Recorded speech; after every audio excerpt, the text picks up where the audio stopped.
matcha, Labubu, Stanley Cup, Hello Kitty, matcha, Labubu, Stanley Trader Joe's, Stanley Cup, Trader Joe's. Talking about this or this, we're talking about this.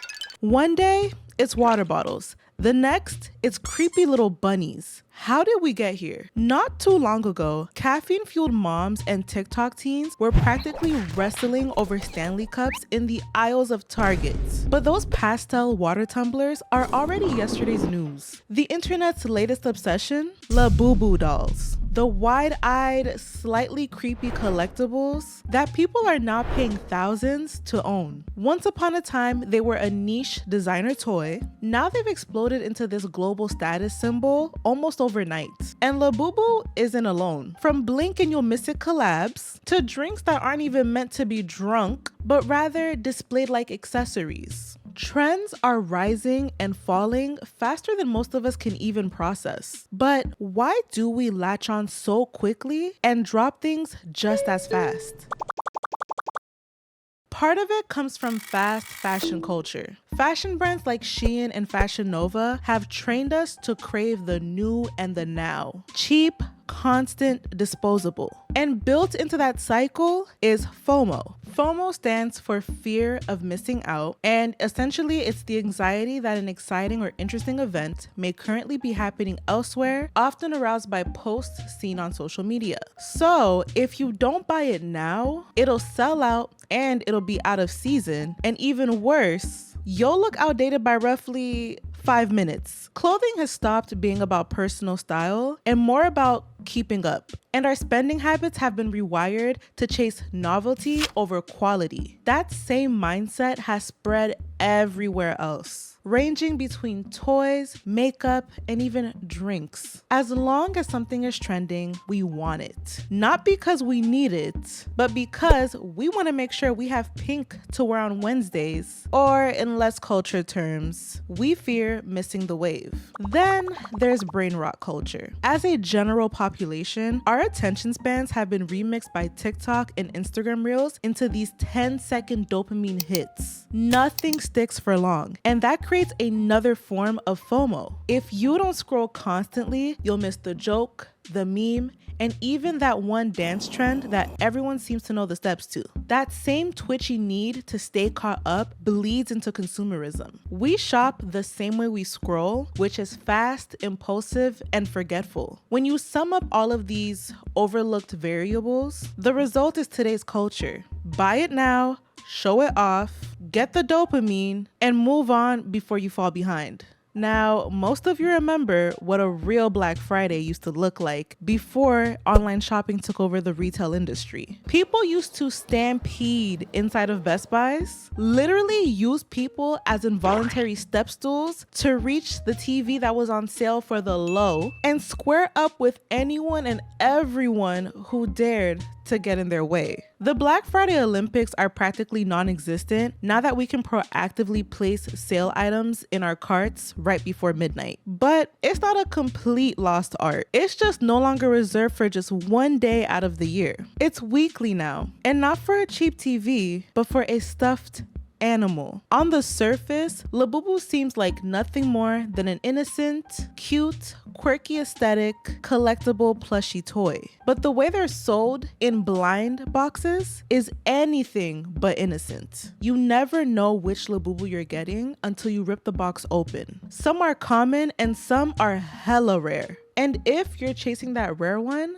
you'll probably keep buying Labubu over and over again, desperately hoping you'll get lucky eventually. A classic yet overlooked comparison would be when we were all kids pulling up in the McDonald's drive-thru, ordering a Happy Meal, and you wouldn't know what character or toy you got until you open the box, burn your mouth with a fresh fry, and then finally got to see the toy you received. Now, I don't hate to be the bearer of truth, so let me tell you this. This is literally gambling. It's just dressed up in furry, fuzzy cuteness. And cuteness is up for debate in the comments because those Labubus are nightmare fuel if you're asking me. But think about it. It runs on the same psychology as a casino slot machine. Spend money, get a random outcome, and maybe hit the jackpot. Except instead of cash, the jackpot is a rare Labubu that can resell for hundreds, if not thousands of dollars. That resale market basically acts just like a payout system, just reinforcing the gambling loop. Society has normalized betting as some kind of fun side activity instead of risky behavior. It's desensitizing a habit that many people often end up becoming addicted to and rehabilitated for. And taken, it's not just toys. Gambling is being casually mainstreamed everywhere. Stake is plastered all over streaming platforms. Sports betting apps are advertised during every game. And influencers and celebrities are openly sponsored by online casinos. We're being taught that gambling isn't risky or dangerous. It's just another easily accessible hobby like crochet. And that's the issue. We're being conditioned to accept that spending money for a chance at luck is normal behavior. It's gambling culture, just wrapped in toys, apps, and entertainment. And that leads me to my next point, because there is something very dystopian about human interests as of late. Let's just evaluate the current role reversal that's happening right now. Do I need to remind us all how not too long ago, little girls stockpiling skincare and makeup collections, recording full-blown makeup hauls in their bedrooms was going stupid viral? I'm talking 10-year-old teeny bop kids with vanities filled with Drunk Elephant, Laneige, and Dior lip oils. I'm sorry, but were lip smackers and 99-cent beauty supply store lip glosses discontinued or something? On the other end of this overconsumption spectrum, if you will, grown adults are going la cuckoo for Labubus, the same way that kids used to go crazy for LOL dolls. Adults are spending hundreds and sometimes thousands in this economy to complete toy collections, lining up outside of stores at the crack of dawn, fiending for these plush dolls. And then both extremities are acting like kids, because the premature makeup hauls got so bad that Sephora stores were struggling with groups of kids coming into their stores, ruining tester displays because they were mixing them like potions for TikTok. And then we have Pop Mart stores having to refuse customer entry because grown adults are acting like they don't know how to form a single file line and be civil. And it's also painfully ironic because notice how neither group is where they're supposed to be. Kids shouldn't be deep frying their skin barriers with retinol and anti-aging serums, and adults shouldn't be financially spiraling over toy lotteries. But that's where we're at. A culture where the boundaries between childhood and adulthood are blurring, and corporations are cashing in no matter which group you fall under. And just to maintain the theme of honesty here, there's a prototype customer keeping these companies' lights on. It's the same people who fist fought over Stanley Cups in Target, the same ones who called in sick to work to line up outside of Marshall's for Hello Kitty merch, the same folks who cried and slid down walls when Trader Joe's ran out of their reusable shopping bags, and the same individuals who were crashing out on TikTok when they couldn't complete their purchase for those hideous park sweaters. They were ugly. When you put all of the points we discussed so far together, it all points to the same thing. Overconsumption has become the culture. It's not even about the tangible items. It's about buying into the feeling that each new purchase and each new obsession will somehow complete us. Like boba tea used to be the talk of the town, and now matcha's more popular than water nowadays. Mind you, matcha's a drink that has been around for centuries. It's deeply rooted in Japanese tea ceremonies and mindful practices. But in 2025, it's no longer about the ritual or the culture. It's about the endless cycle of buying the powders, the whisks, the branded tumblers, the cafe drinks. Matcha has become another product for us to endlessly consume rather than something meaningful in itself. Same with Labubu blind boxes and Stanley Cups. They're marketed as aesthetic lifestyle essentials instead of stuffed animals and water bottles. And even right now, if I go on TikTok, there's a new trend. Weck jars are replacing the standard coffee mug. These jars are actually made for food storage, more specifically storing sourdough bread mixes. And now they're being hijacked for brown sugar maple cold foam double espresso lattes and iced matchas. And what sends me into complete orbit is how we stop questioning all of this. Matter of fact, we're beginning to cope. Let's watch this quick video to help illustrate exactly what I mean when I say that we're beginning to cope. I think it's so funny how people pick and choose what they want to hate on and like openly shit talk on the internet. And one of the ones that I just saw, like a video I just saw, like it just rubbed me the wrong way. And it was basically saying how Weck jars, like these guys right here, are like the rich people mason jar, and it's like out of touch. You don't need to go buy a Weck jar. Like, no, you don't need to go buy anything. But like, it's just weird how we like hyper fixate on things. And it's like, I think I bought 2 of these for like $25 or $27, and it's like, I also have some of the anthropology glasses. Those are like $16 each. It's like, we can all buy those, but God forbid we find a cute jar on Amazon and all of a sudden it's like, you're so out of touch. Just use the mason jar.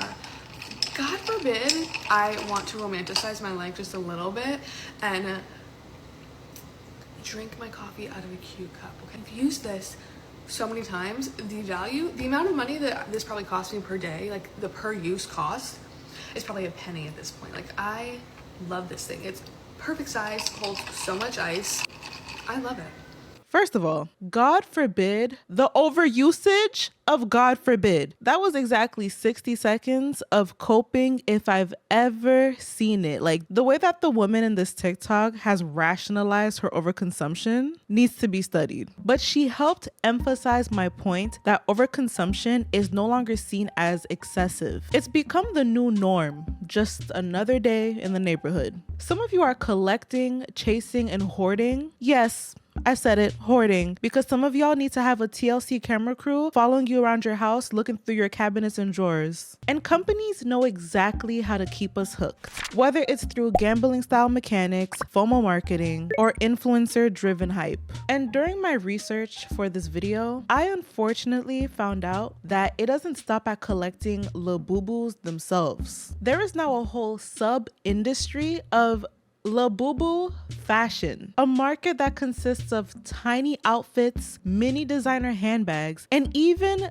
baby Labubus for your Labubus. People are really out here spending real money to dress and accessorize these toys the same way they would for themselves. And then I remembered the exact same thing happened with Stanley Cups. People are really out here dressing up water bottles, buying bags, straw caps, ice molds, silicone holders. It's all so fascinating because it truly displays how consumption doesn't end once you buy the main thing. The Labubus dressed up in Louis Vuitton are the ones getting the most likes, not the regular plain Jane Labubus. And that further fuels this cycle of comparison and FOMO. It's the same consumer loop we've seen in beauty, fashion, and again, even matcha, where the base product isn't what people obsess over anymore. It's all the flavors, the add-ons, the variations, and the constant chase for the next upgrade. And we all know the craze only grows once celebrities join the group chat. Let's take Rihanna, for example. After she was spotted with a Labubu, it stopped being just a quirky toy and